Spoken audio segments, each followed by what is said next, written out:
I am sitting here in my knife shop. I have 5 knives to make, 6 actually, and I don't want to get too emotional since that's not what we do, but I cannot make knives unless I have absolute calm and peace in me. My entire brain, how it works, changed when I had an industrial accident.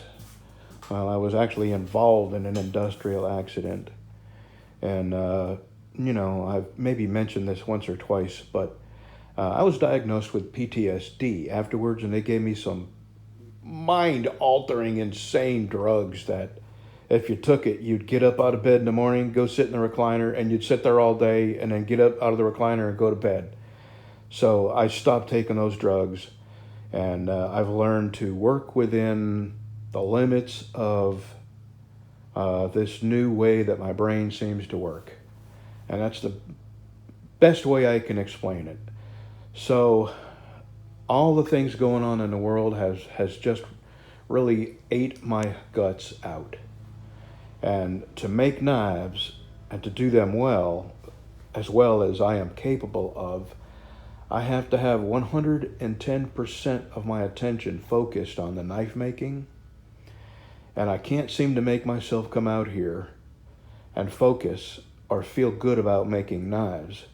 And without a doubt, I know it's because of the turmoil that's going on in the world today.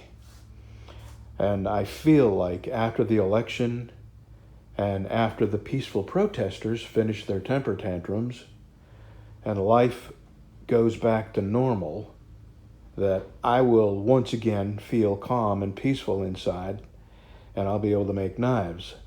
If you've never been through this, I don't blame you if you don't understand it and don't believe me, because I was one of those. When I heard somebody talk about PTSD, I was thinking, come on, man up, nut up, walk it off, that kind of thing.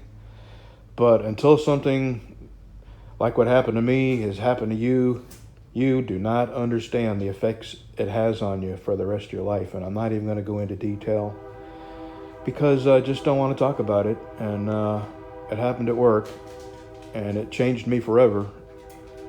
Inside and outside. I mean, health-wise, But anyway, and I just work within the confines of my new limitations, and I find other things to do that don't require this level of concentration. So, to everyone who's ordered a knife, and for people who are wondering why I stopped making knives, that's the reason. When the world goes back to normal, I know that I will go back to normal, and I will feel like getting in here and devoting my life to knife making again. So I'm sorry to those folks that have ordered knives. I've texted and emailed all of you and explained this very thing to you and apologized. So when I do get back to feeling right, and the world is right, and I feel the happiness inside me again, I'll go back to making these knives, and if you still want them, I'll let you buy them. And if you don't want them, I understand 100%. Life changes, your wants change, and if you decide you don't want them at that time when I do get back to knife making, that's perfectly okay. This is my fault, and no worries. I'll just offer them for sale. So that's short video. That's all I wanted to say. Thanks for watching. Okay, I got my motorcycle up on my redneck jack stands, but first things first. I've got that bolt extractor on that bolt that wouldn't come out, and we're fixing to see. Thank you, Jesus. Well, that worked. Now I gotta hammer that bolt out of that bolt extractor, but that is not a problem.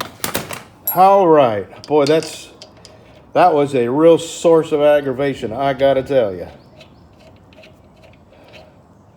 Okay, and I will be putting it in with a wrench and a few friendly taps from a ball peen hammer. Okay, All right. Now I feel a whole lot better about this whole thing. And now I got a mosquito. Mosquito in October. Yep, that is a real relief.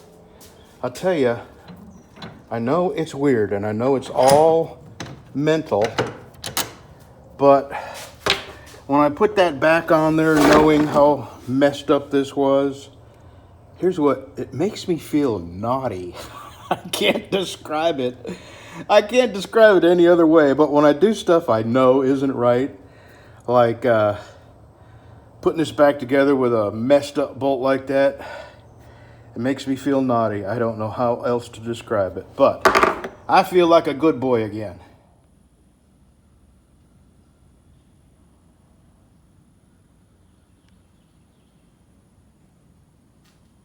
I should probably do this in the sun.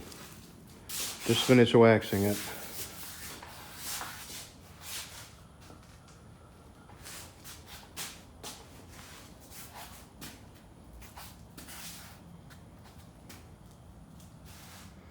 Waxing it and polishing the chrome.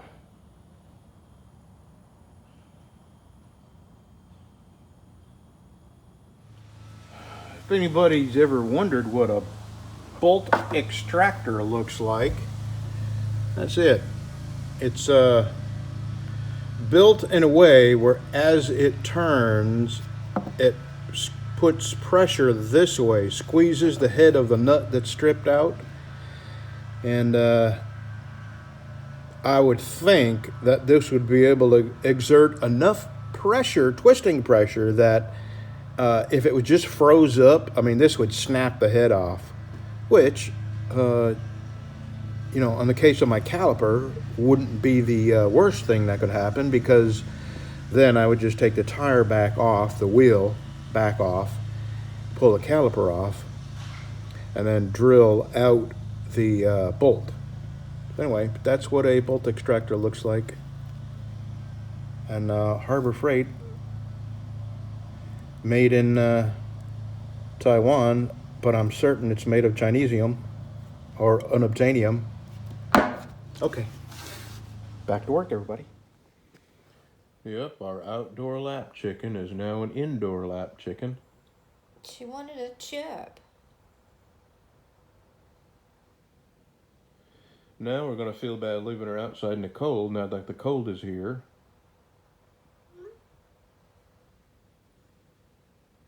That's just too much.